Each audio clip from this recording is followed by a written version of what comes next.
शेतकऱ्यांसाठी शास्त्रीय पद्धतीने किमान हमी भाव म्हणजेच MSP निश्चित करणे तसेच विविध मागण्या पूर्ण करण्यासाठी नेगिल योगी रयत सेवा संघाने सोमवारी आंदोलन केले। जिल्हाधिकाऱ्यांमार्फत मुख्यमंत्र्यांना निवेदन पाठवण्यात आले। संघाच्या मागण्या खालीलप्रमाणे: शेतकऱ्यांच्या पंप सेटसाठी दिवसा 10 तास 3 टप्प्यांची व रात्री 14 तास सिंगल फेज वीज उपलब्ध करून द्यावी।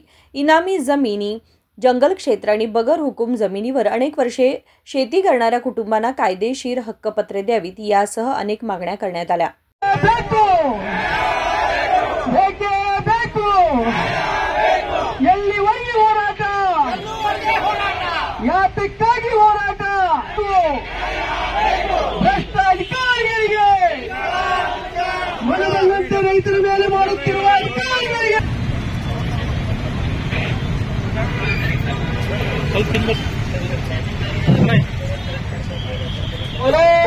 भारत माता की ಸಂಘಕ್ಕೆ ನೇಗಿಲ ಯೋಗಿ ರಾಜ್ಯ ರೈತ ಸಂಘಕ್ಕೆ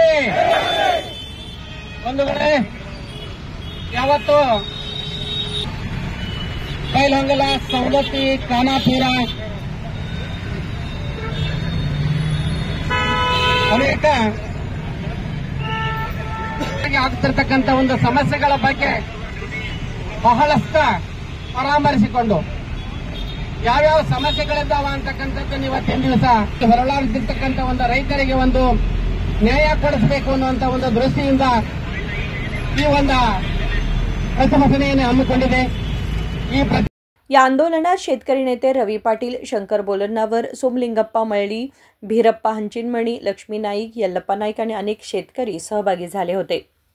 विनोद कोलकार, KMM मराठी, बेळगाव।